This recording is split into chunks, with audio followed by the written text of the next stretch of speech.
Okay, so we're discussing connecting the iPad to the x32 console via Wi-Fi. We need to verify that our Linksys router is on. We can look at the lights on the front of it.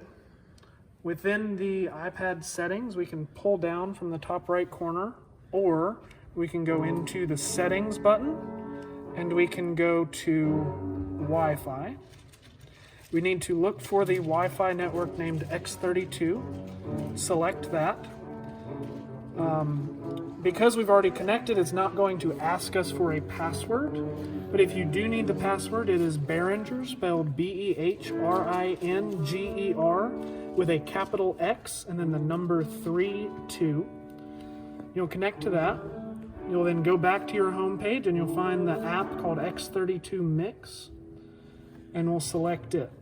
In this page here, that just disappeared on us, it will have the x32 console information on the left-hand side.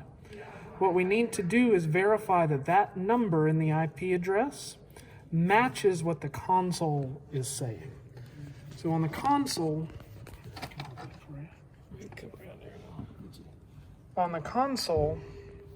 we will go down to the Setup tab. It will start on the Global tab here. We will want to page select over to Network, and then we will look at the IP address here. If this IP address 192.168.1.104 matches the IP address of the iPad, which it does currently, you should just be able to click Connect and you'll have control of the console. Sweet. There you go. All right. So we're discussing tuning the radio send from the console. We're on the iPad here. When we want to find the output volume for the radio, we will find our tab that says MTX main, which on the console will be listed as matrix 1 through 6 on the console. And you'll see a whole bunch of pink tabs at the top. You've got one for your main PA, which turns the volume up in the house. We're going to leave that down for testing purposes. We have one for radio. If we turn that fader up, you should start to hear the mix on the radio here. So you do have some fine adjustment of just the radio volume. That's pretty slick. And then if you need it a little bit louder, you can turn it up. If you need it a little softer, you can turn it down. We're going to try to tweak it to stay right at 0. And you can make any EQ changes just for the radio within that set page. Great. Yeah, That's pretty so from the top. So we're discussing our Talkback microphone situation. We have a switched microphone hooked up into the Talkback external mic input on the right side of the console here. You will see a view button in the bottom right corner. If you click that, it will bring the Talkback section up on the screen. You have options for Talkback A. You also have a tab for Talkback B. This allows you to use the same microphone but send it to 2 different destinations. We will probably only be setting up Talkback A today. So on the left here, you will see your input signal. This will only meter when you have the Talkback A button on. The Talkback A button is found on the right side of the console below the input and the talk level knob. You have 2 settings for it. You can set it to latching, which allows you to click it once and have it stay on. Or you can set it to momentary, which means you have to hold it down in order to talk in it. That's a safer option, so you don't accidentally leave it on. Yeah. And we have to make sure that it's set to the external microphone here. When I showed up, it was set to not the external microphone, which actually uses this little tiny microphone on the front of the console. Now that's a little bit nasty. It can introduce feedback often if you're using it through the main PA. So I try not to use that. Got it.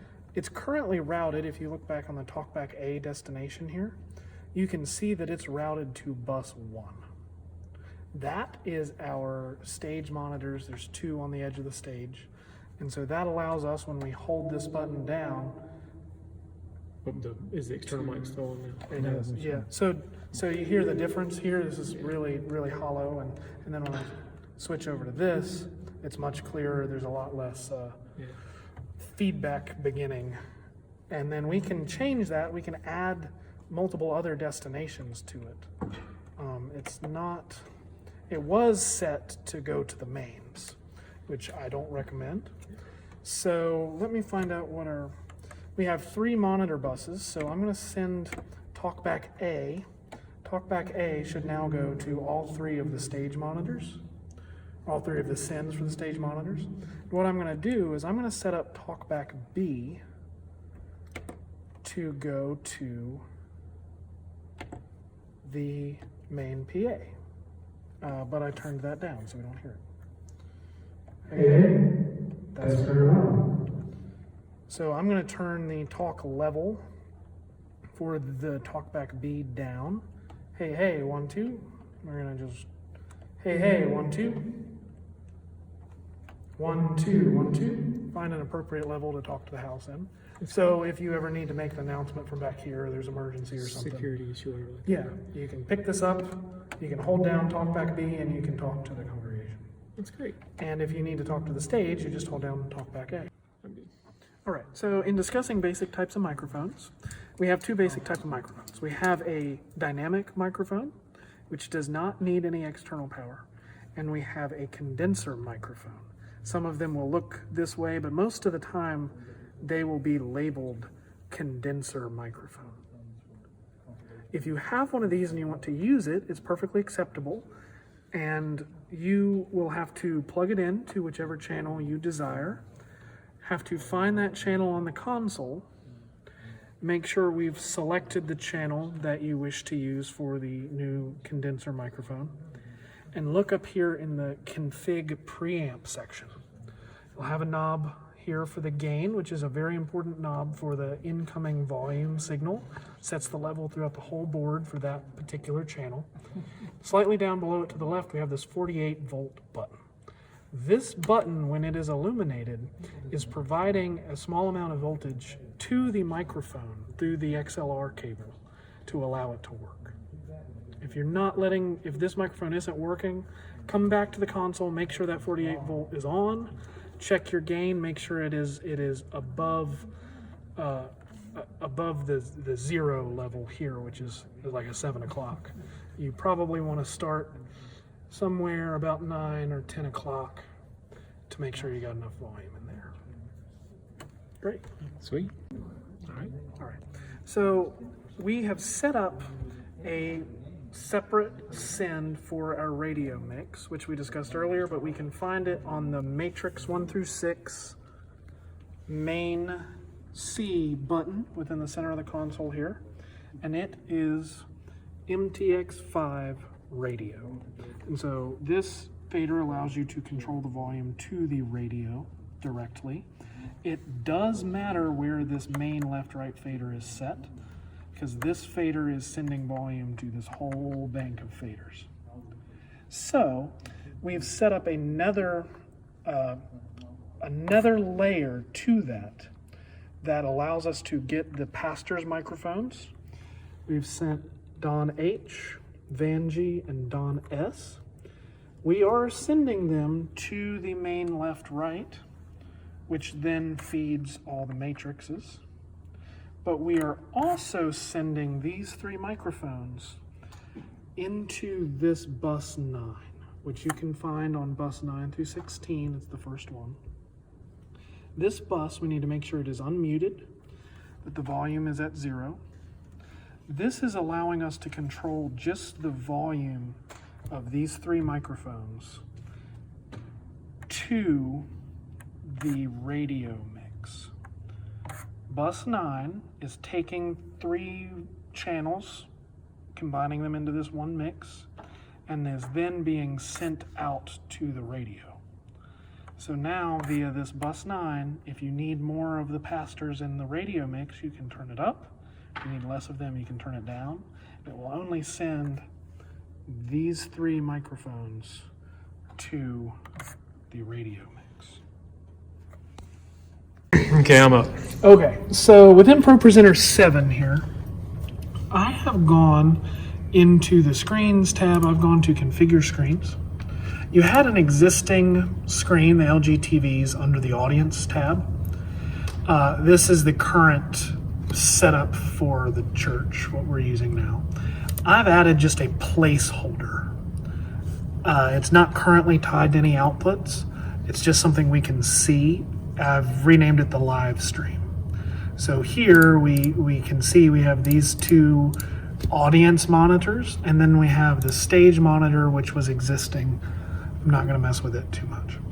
So here we've added that. This is where we can find our formatting size and any adjustments we need to make to this dedicated output. This will be a different output for the live stream than what will go to the TVs here. So we will exit out of this, go back to the Screen tab and into Edit Looks. So here we can see our live look default. I think we can add some presets for different looks if we want to change them on the fly, but we'll leave the one for default live. And here we can change what we want to send to the live in the church, the LGTVs, or the live stream. So we can have announcements not show up. We can change a different mask. What we want to do here is look at this presentation. And we can do different countdowns if you wanted to send a countdown for the live stream to let them know when we're going live. You can have a look just for hymns. Let's see here. New theme. We can call, dear. This is where I get a little lost on the Those details. are some preset themes. About Sure. They understand what that is. Okay, great. But what we can do here within this, we can make a new preset theme that is the lower thirds. Got it. And so then we can just tell this theme to be different than this theme and send just the lower thirds to the live stream over the camera. Within our preferences here, if we go to inputs, this is where we could add a new device. Excuse me. So we would add, once we incorporate a way to add the camera into this ProPresenter system, into the computer here, we would be able to add the camera as an input source here and then edit it very similar to the way you handle your slides here and be able to output that just to the live stream versus having these full slides available for the in-house. A lot of churches won't use the camera in-house, especially now you don't have a need for it. But you could take all this text, and this is, I'm not great at editing the text, but I understand that there's a way to take this text and I see you've already got the background set up, or you can just pull this text out and make it go into a lower third format just for the live stream. So you no longer need to include a shot of the screen. Exactly. And then we'd be able to basically pull the text off of these slides, and as you change them, it'll change them on both outputs, right? As you change slides here. Because it would just know that. It'll pull the text from this, send it in a lower third, or specifically something like this. Yeah, we'd have to rethink how we do some You of may this. have to redesign some of it. But all Absolutely. that's done in the formatting. The way I understand it is you can take there it is. Dear, I need to read up on it a little bit. There's lots of great YouTube videos, instructions. Yes, indeed. But you'd be able to, this is how you do that. Got it. ProPresenter 6 won't let you add the other camera in there. That's really interesting. Yes, it's very powerful. So we also should be able to add our x32 as an input source for audio. I've already got it hooked up. We tested the Zoom audio. It's in and out. So we'd be able to, add this as an input channel. So you could have, like you've got a mix for your radio, then I can set you up a separate mix for your Pro Presenter. So all the edits that we just made today have now been saved under Scene 5, Stage Sound, and these are my initials here. I should put the date. This Dublin UMC Regular Sunday is the same thing, the same exact information that I've saved under Stage Sound. This should only be used in emergencies. If something's broken, you can come back to this one. This is a good one to start working off of. So if you want to say this coming Sunday, you want to save something different, save on the next scene, scene number 6, enter a name or a note or a date. Sometimes you just put the date in and then hit save. I'm not going to do it now. Hit save and then just keep working. That way you can have kind of a log of things to come back to. If something works one week but doesn't work the next week, you can revert back to the previous week and avoid that issue. Okay. Great. I think that's about it. All right.